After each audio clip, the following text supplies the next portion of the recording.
Iran retaliated by aiming at U.S. bases. It looks like, according to reports, what we're hearing is that they did receive advance warning, that the U.S. received advanced warning through diplomatic channels, back channels, and that they had evacuated the bases, that Iran just went after them, Iran says that they dropped the same number of missiles on the bases as was used on their nuclear facilities. And now Donald Trump is coming out saying that he doesn't want to have anything more to do with any of this, that he's not going to retaliate any further because they aimed at our U.S. bases, that this is just basically like General Soleimani 2.0. We did something to you.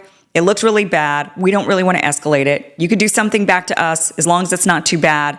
Just don't escalate it. And then let's just kind of truce, shake hands, let bygones be bygones. And that seems to be what has happened. So we seem to have evaded World War III, or entering into this hot war with Iran for the moment. But let's be real for just a few seconds.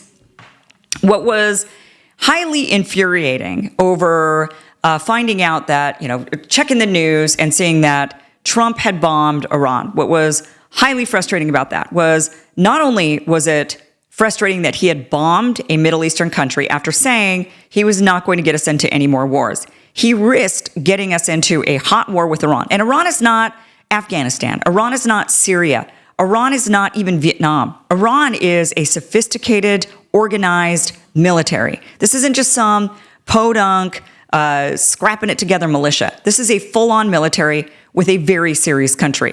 So this would have been a devastating war, which I think he's aware of that, which is why he was like, well, let me just drop some bombs. Let me just blow up a mountain and get the Israelis off my back. I just need to blow up a mountain. Now, look, I'll give you some advance notice. You can get your materials out of there. But let me just, for optics, I just got to blow up your mountain. And then that way my boss can get off my back. And that's the other infuriating thing about this. Clearly, Israel is in control of the United States foreign policy. It is very obvious, I think, to most of us now. The fact that the United States, which is supposed to be the most powerful country in the world, with the mightiest military in the world, had to essentially placate their boss by dropping bombs on a mountain. What does that tell you about the might of the U.S. military and the might of U.S. power? It's gone. We're not a sovereign country anymore. And it's become really clear to people.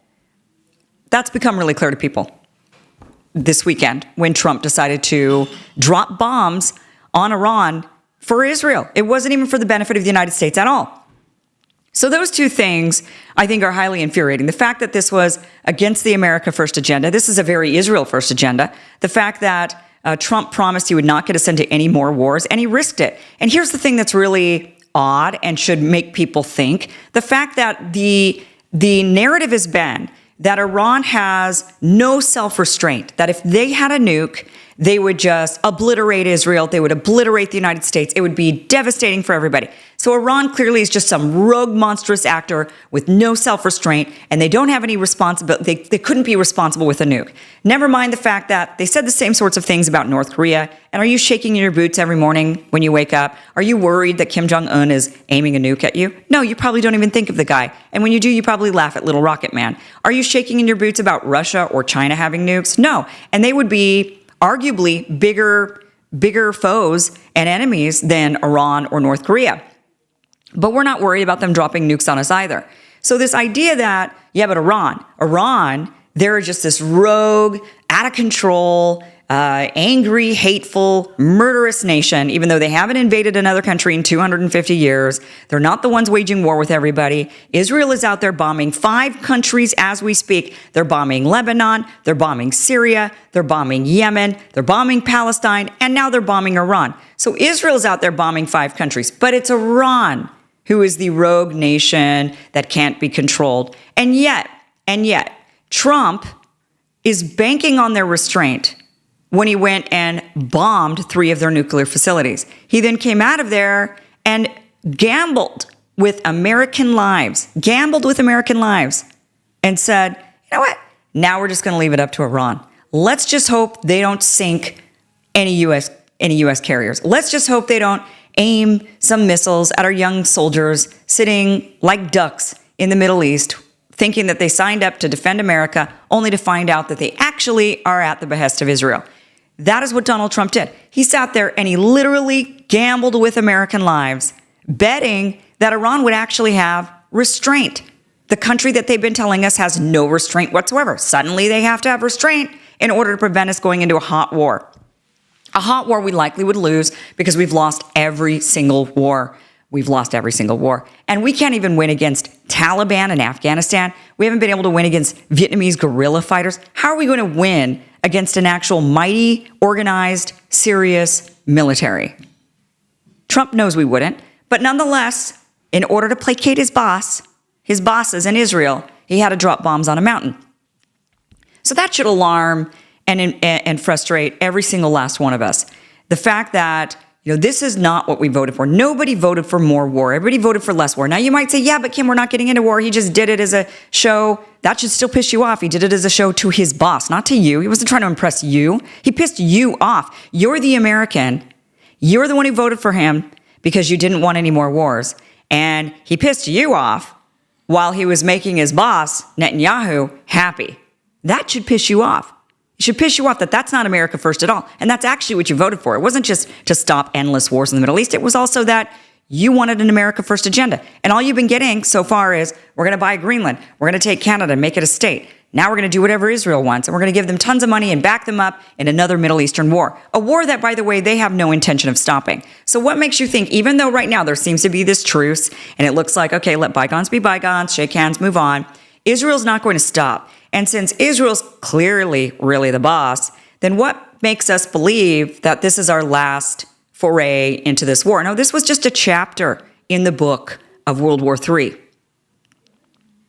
But Israel is still going to escalate. Israel is still going to try to effect regime change. And Israel's going to expect, and they would likely be right, that the United States will be there to back them every step of the way.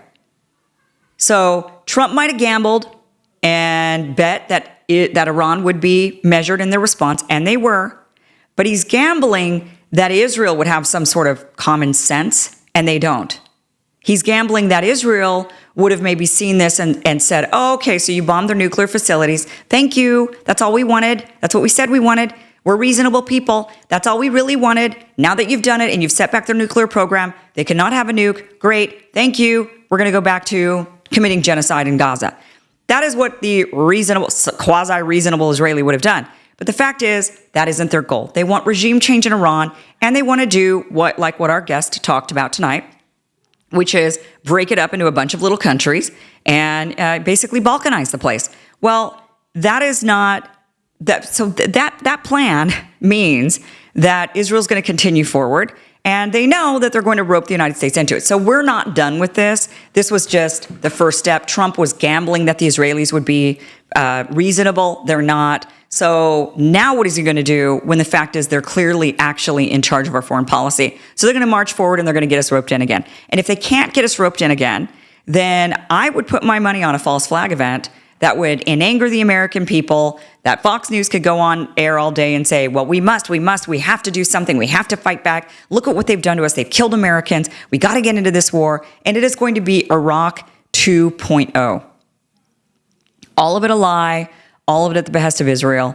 And here we are, once again, just suckers, American absolute suckers. While all of our politicians go to Israel and pray at the Wailing Wall and wave the Israeli flag, and they all say that Israel is their agenda, their priority, their passion. You've got all these politicians after Trump dropped bombs on Iran. They all came out really exposing themselves on social media. A lot of them, Nancy Mace, she goes and she posts, oh, this is so great. And then she puts a flag, 2 flags, emoji flags, the Israeli flag and the American flag. But which flag do you think she lists first? Oh, the Israeli flag. Right. Other politicians, I saw banners that they put up of the Israeli flag and the American flag. Guess which flag was higher than the other? Right. The Israeli flag was the top flag, the American flag down below. This is how we have been completely captured. We've been completely captured, whether they're bribed, whether they're blackmailed, or maybe they're brainwashed. Either way, they're at the behest of Israel. And we as Americans, I think, have really woken up to that over the weekend, haven't we? More and more Americans have woken up to this and said, it's not anti-Semitic to say this. The fact is, we're a captured country. And the fact is, this was just one chapter in this saga in the war with Iran. Netanyahu is not going to give it up. He's going to continue forward, and the United States will be there to back him every step of the way. And he knows it because he's gambling, and he's a betting man, and he's betting accurately. Trump, on the other hand, is about 50-50. He's working with 50-50 right now because, yeah, you can guess what Iran's going to do, but you should, at this point, also be able to guess what Israel's going to do. So I think the big question should be, is Trump in on it? Is he just in on the whole thing? And he gets to look like he's against war. Meanwhile, he's with Israel every step of the way. Many of you do believe that. Many of you believe he's with them every step of the way. And that this is just kind of a ruse. The whole, okay, that's it. I don't want to retaliate anymore. I'm not a war guy. And then Israel does something else and he jumps right on into it. And so maybe it's just a ruse. It's just to look like you're not for war and to look like you're America first. And in reality, you're not at all.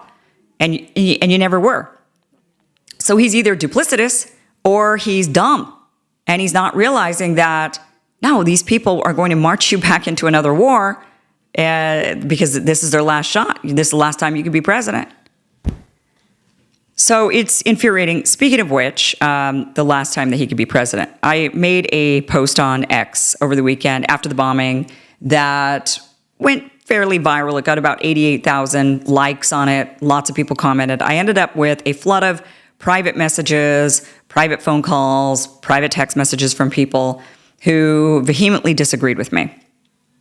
And my tweet was that this will be the first time in my life during the midterms I will vote straight Democrat down ticket, and I'm going to do it to hand Republicans their asses, pretty much. And the reason why I would do that is because I believe losing is the worst thing that can happen to these politicians.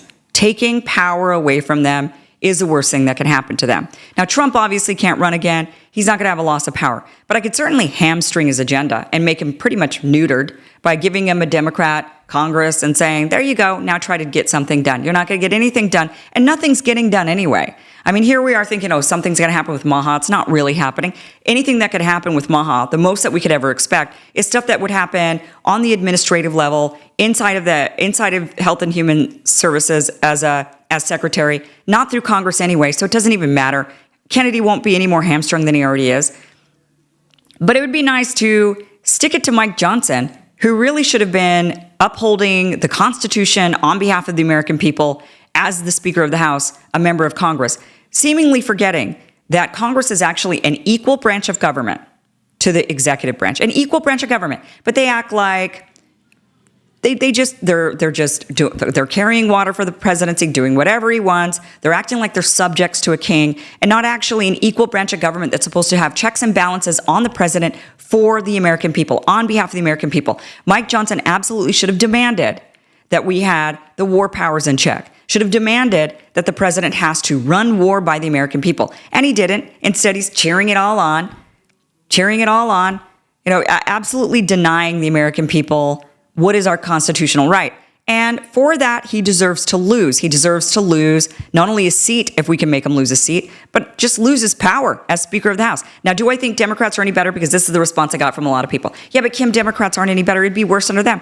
I realize that. And then when they're worse, we hand them losses. And the only thing I can think to do is just to hand these people losses over and over and over again. Don't allow them to stay in power for very long. Give them 2 years. And then every 2 years, I guess we just have to keep switching hands. And then we end up having a government that doesn't get anything done. Guess what? It doesn't get anything done anyway. But these people are all power hungry. They're sitting in office. They're getting millions of dollars while they're supposed to be serving the people.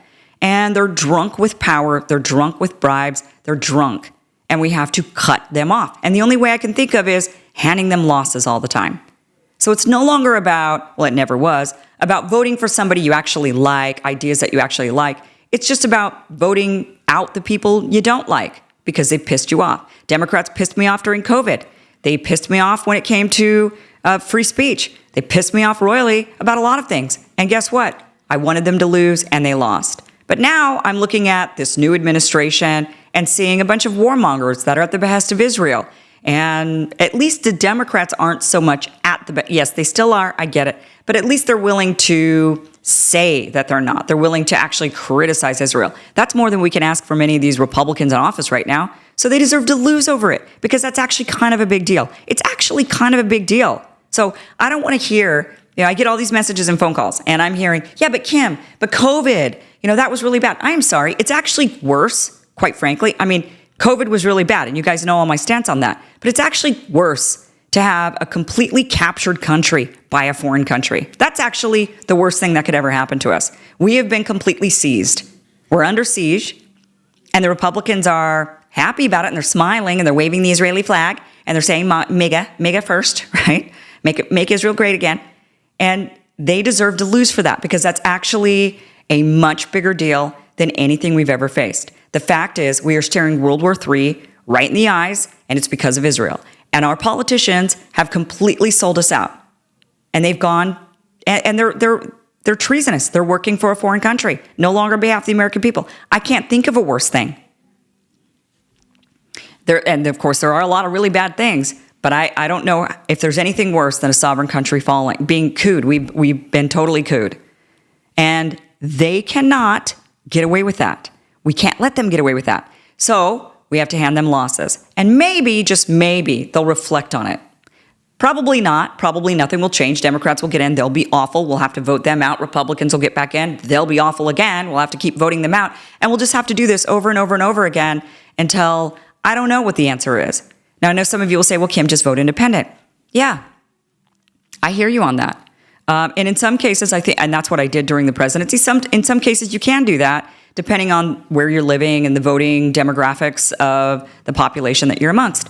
But I would really just like to signal to these horrible politicians every time that you're so awful every time.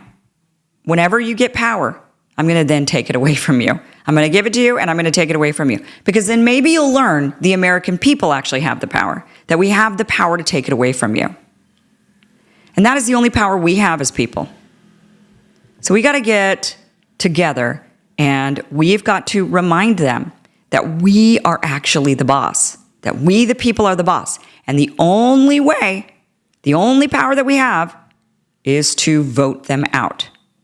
So my intention in the midterms at this point is to strip the Republican Party of power, because they don't deserve it after they have allowed a full frontal assault, a coup, a takeover, a complete seizure of our nation by a foreign Middle Eastern country. And they smile and they cheer and they wave the flag right in our faces. That has got to end. They all deserve to lose. And then we can hope on the side that they don't, in the meantime, march us into World War III. But unfortunately, I do believe the midterms will not come fast enough. Hey guys, thank you for watching this clip from the full Kim Iversen Show, which you could check out Monday through Friday, 5 p.m. Eastern at KimIversonShow.com.